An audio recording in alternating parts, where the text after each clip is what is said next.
Welcome to our latest episode of R.E.C.A.P, the podcast on crypto assets in real estate, jointly produced by FIBRE and R.E.C.A.P. Our guest today is Adam Brown, VP of Sales and Business Development of Propy, and we will be talking about the use of NFTs to tokenize real estate, or rather not to tokenize, as apparently this is not the right term to use. So welcome, Adam, and let's just maybe start right away with what is the right term to use here so that we get our terminology sorted out? Well, we do a lot of exciting things at Propy, but we were the first in the US to, maybe the world, to ever NFT an actual home, IRL. And in the US, if you tokenize property, it's more referencing fractional ownership, which we don't do on traditional homes just because of some SEC issues. But in terms of NFTing a home, full-blown wallet-to-wallet transfer ownership, that's what we handle. Okay, so that's really, this was actually my first question. So that you're really very focused on, I transfer a single property as an NFT. This is not fractional ownership. That's R.E.C.A.P 721. This is not 1055, which say, oh, well, now we have 3 shareholders or whatever. It is one property, one NFT, and the whole thing is moved as a single piece. So this is what we're talking about. Okay, cool. Correct. Interesting. How would you call it if you don't call it tokenization? Well, it's just NFTing of a property where it's wallet-to-wallet transfer of single family home. But is there a snappy word for it rather than tokenization? Well, we just NFT the home. We use the word NFT. NFT is a verb. We use an NFT as a verb. We're an NFT it to you. That's not bad. So you have done a few things. So can we? Maybe you have some examples for real life case studies of things that happened in this NFT not tokenization sector?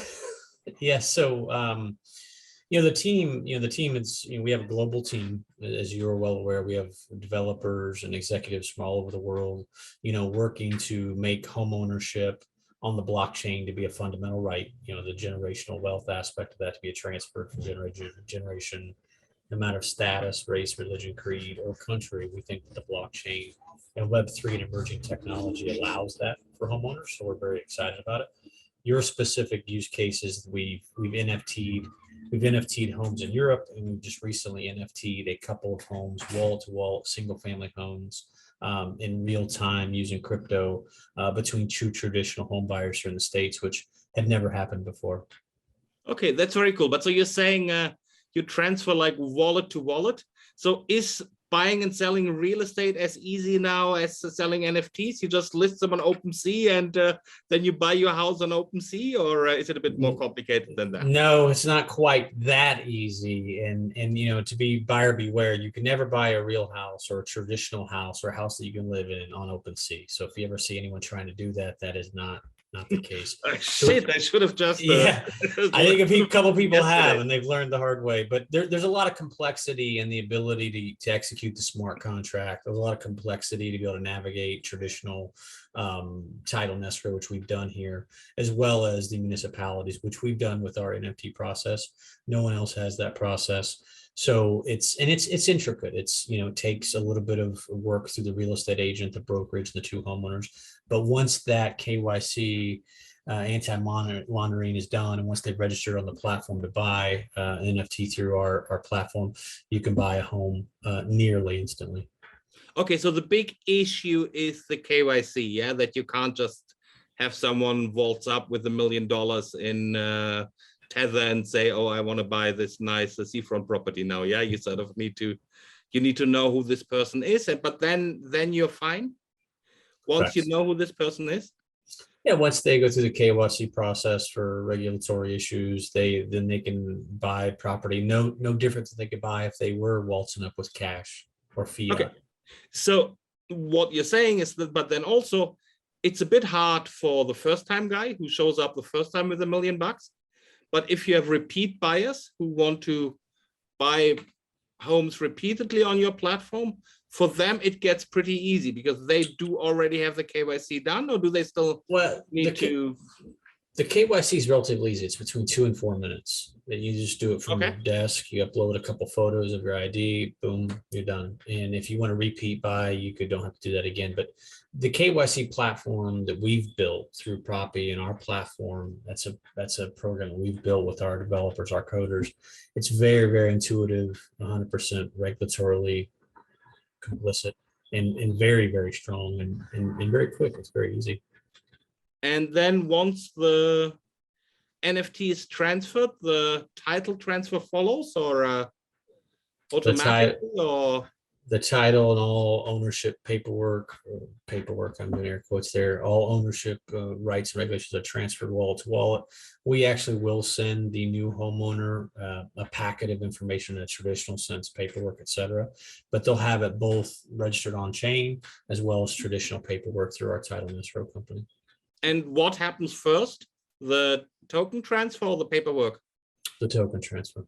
The token transfer. You do the token transfer, and in terms, because you have the 100 KYC, you know their address, and you say, okay, look, you're going to email, you're going to get whatever, and then please sign here, and we now close the deal by signing these things. The deal is transferred as a smart contract. Once they transfer funds, offers accepted, it's wallet to wallet in real time, all through a smart contract. Okay, so the deal is actually, so you consider contract closing the point when the NFT and money moves. How do you, correct.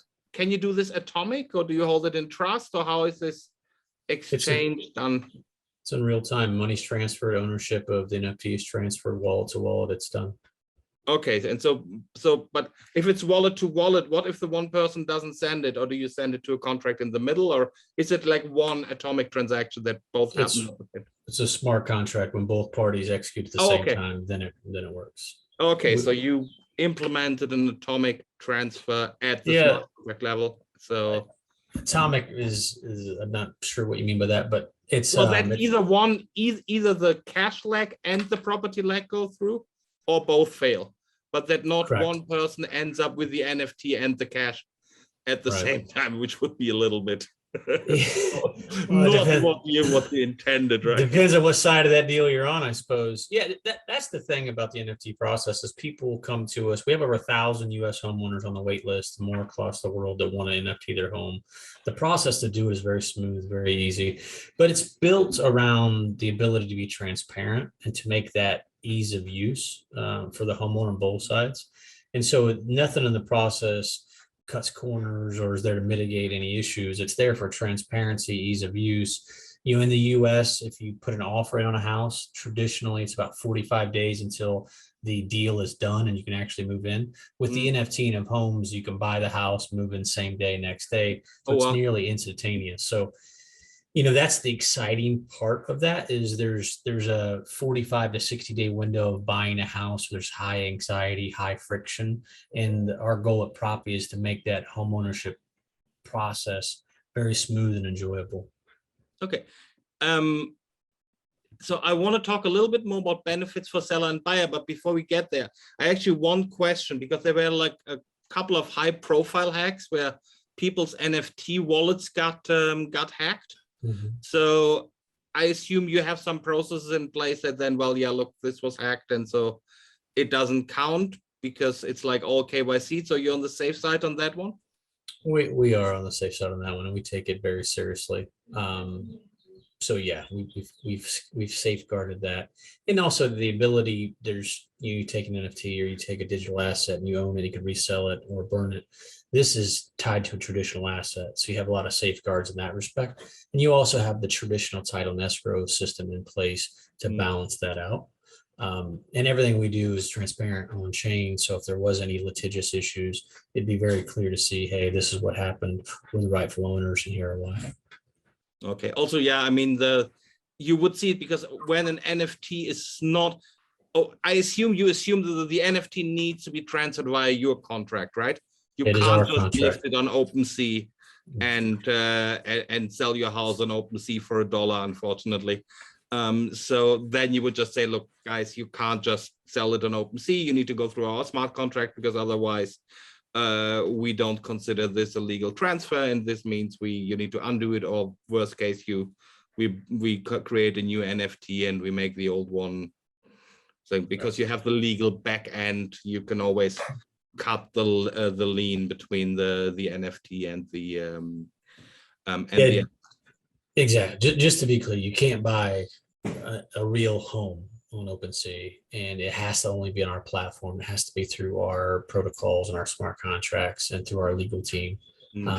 But really, we've created kind of a trustless smart contract environment through our coders and developers, which we're really proud of.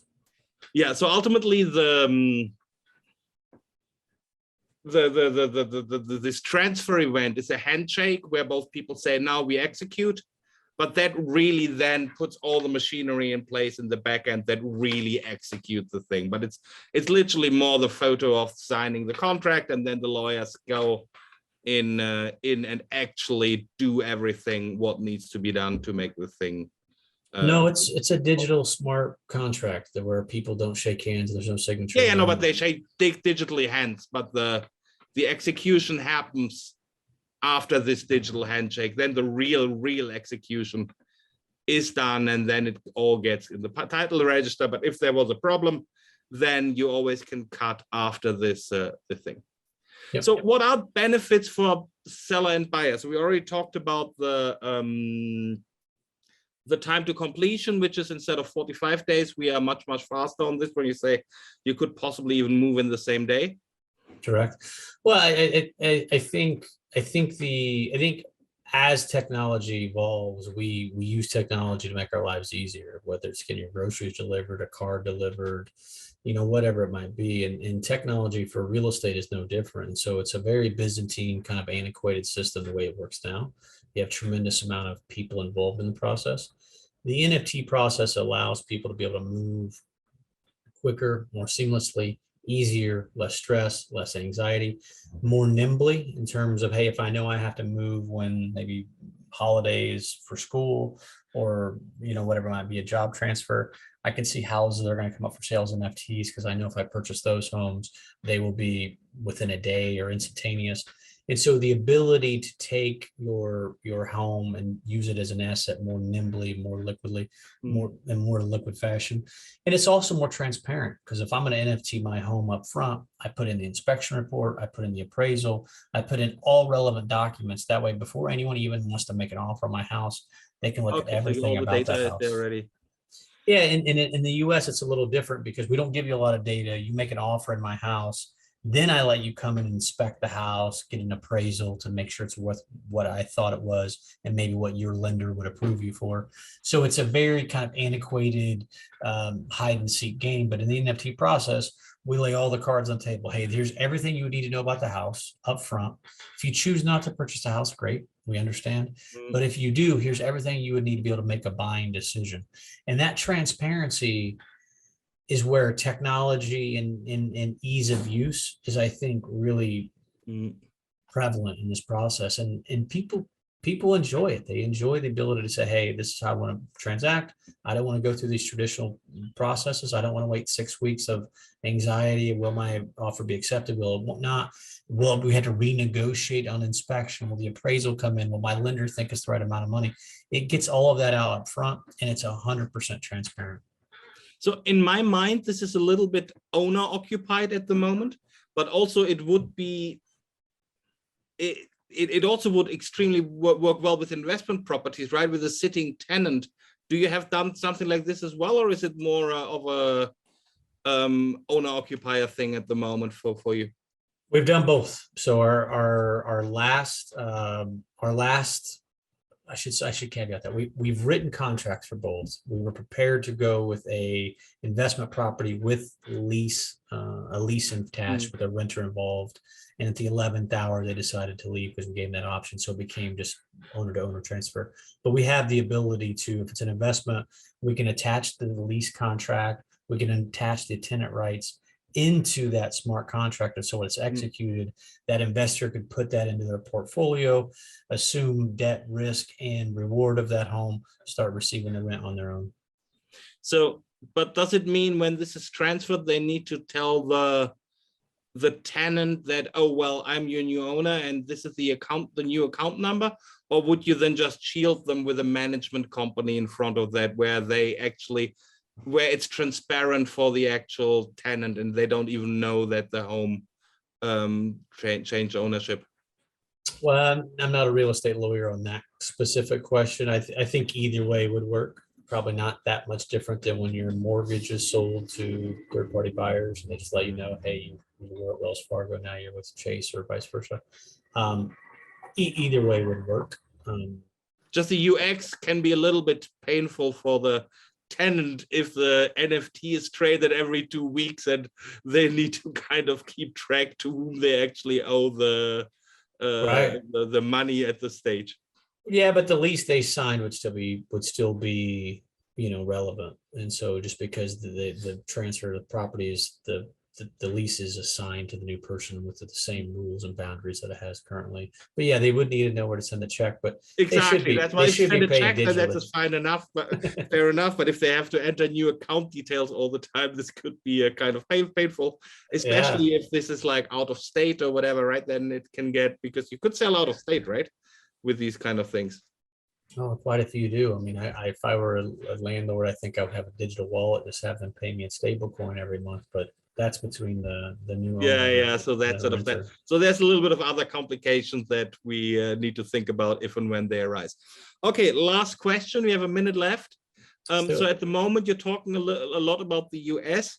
Can you tell us about plans for non-US market and how do you see the market developing? Just sort of a little bit a global vision and a vision over how do you see this market developing over time? Yeah, I'm not the best at that because I'm obviously from the US, right in the middle of the US, and so we tend to think kind of in our own Okay, world. so But our CEO, Natalia, and her co-founders are all European based. They're global, they're brilliant. They do have plans to take this across the globe. Timeline, I'm not 100% sure. They don't loop me okay, in, so I but suppose we need to talk to them at one point. well, the thing I will tell you when I talk to Natalia, when she talks about conferences or symposiums, her passion to be able to use chain on real estate for global and generational wealth, it's real. And in the US, we have fairly strong title and escrow, and we have the ability to pass down land very easily. We have pretty good government restrictions to be able to keep wealth with it where it should be. But her vision on global ability, just like your guys is within the blockchain organization, is how good this can be for the world. She's very passionate about it, and so are we. And we're really looking forward to being able to serve communities that need blockchain for real estate, much like you guys are, because it's a real need, and people sometimes underestimate that. And so as a non-US based investor, could I actually buy the US property, or does it need to be a US seller, US buyer in a US property at the moment? I think anyone with that passes KYC and is on the Propy platform can So I look to can do purchase. that unless I'm on Yeah, some as kind of long thing. as you fall within the regulations of following KYC, et cetera, and fall within whatever the platform thinks is a credible user, Okay, I don't think it's a problem. interesting. Adam, thank you so much. It was a really cool discussion, very interesting. And Thank you. yeah, I hope to catch up with you maybe in a few months and to see what's new on this front. Thanks. Absolutely. I love it. Bye. Bye.